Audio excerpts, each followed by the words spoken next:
Hey, I'm working on my boat again. I just wanted to show you the poor job this last person did. You can see the dirt in here, right? Didn't even wash it.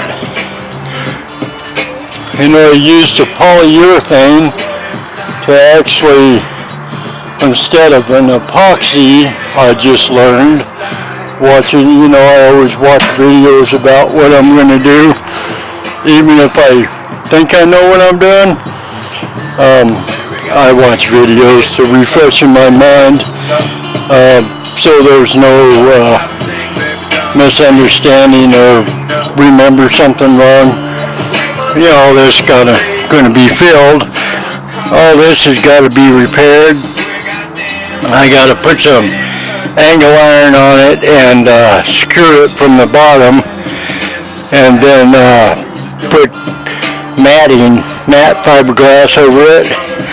Same with back here. The transom,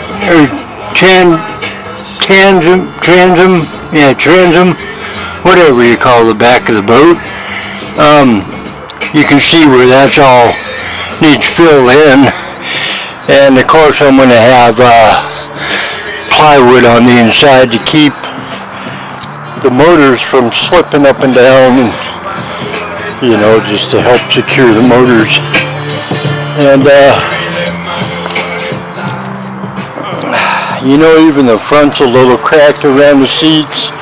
The center seat is cracked on both sides, so that's got to be matted, with the epoxy resin.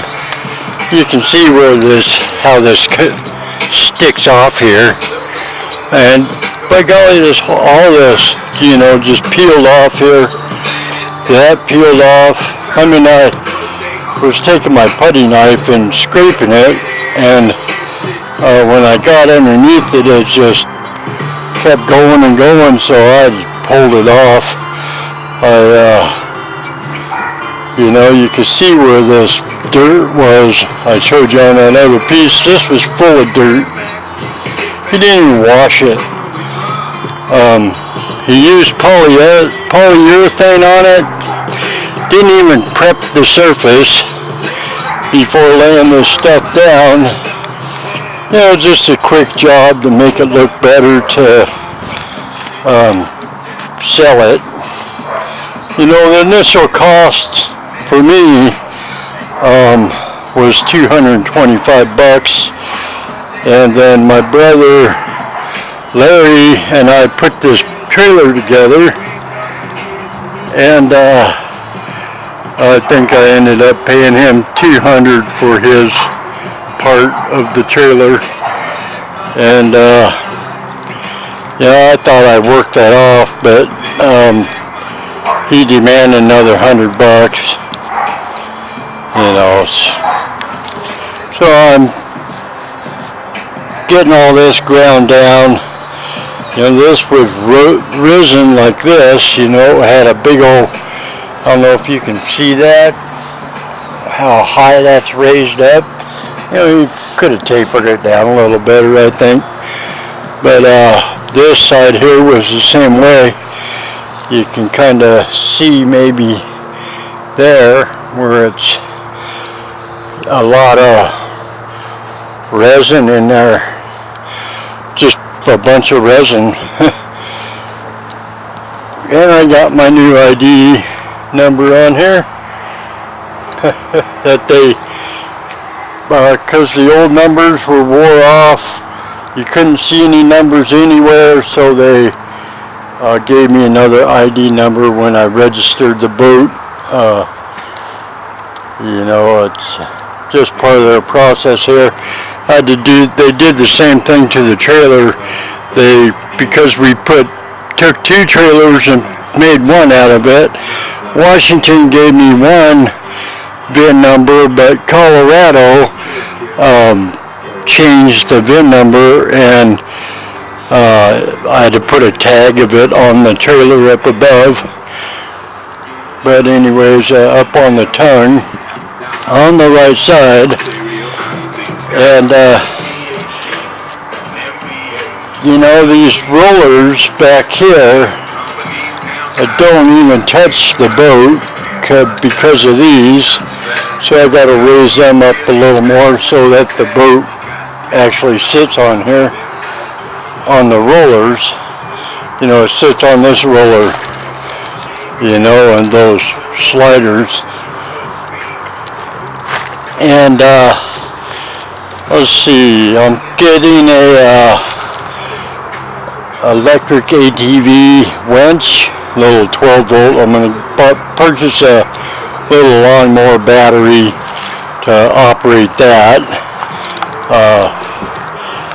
And then I got looking in regulations, and I needed to put lights in the center of the boat so people don't run into me. So those, I happen to have those lying around, so those really light up the center of the boat. It actually does pretty good. But this was a 1966 trailer. The fender wells went to this trailer. It's like the axle came off from a 50s trailer or something that was all rusted up, you know. And so we picked the best parts and made this one trailer out of it. And it actually works pretty darn good. New tires,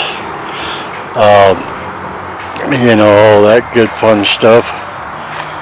Okay, yeah, this is like a 8-minute video, I believe, because I can run 20 minutes on this card, and it's like almost 11 minutes left, so about 9-minute video. Anywho's, if you like this video, click the like button. Leave a comment. I'm going to post it on my Facebook and my YouTube channel, my new one, Tinker's Mentality. I've tried typing it in on Google, and it's not an easy site to bring up. There's all kinds of other Tinkers and Mentality or whatever. It's not the same word, but you know, it doesn't just come up like Bushcraft Baldwin, my old YouTube channel that they locked me out when I changed computers. Never could get back into that. But anywho's, yeah, you know, I ended up putting the battery inside, and it'll have hinges on it and locks to keep the thieves out of it. You know, they ripped me off once before. And my brother Danny actually purchased a solar panel and the solar panel controller. You know, and then of course the fish finder I bought.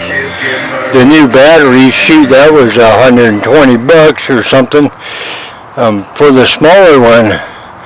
So, of course, I'm going to put it inside. You know, these crossbars I had to put in there so that if you sat down on this crack, it isn't going to pinch your backside. And then, of course, I have to finish sanding this down over here.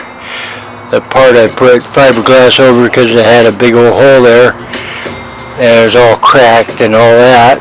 They had a piece of plywood on it, and yeah, I gotta coat that with polyurethane once I'm all done with all this. Just to show you,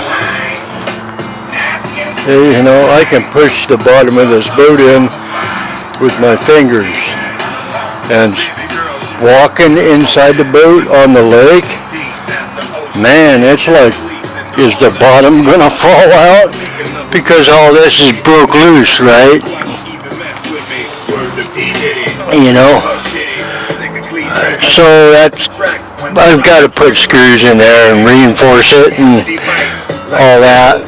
The front's okay, the front seat, and the back seat I got to do the same thing, fasten it down, because there's a big gap there. This whole area just moves when you walk around in the boot, and that's not a good thing. All these cracks will be filled.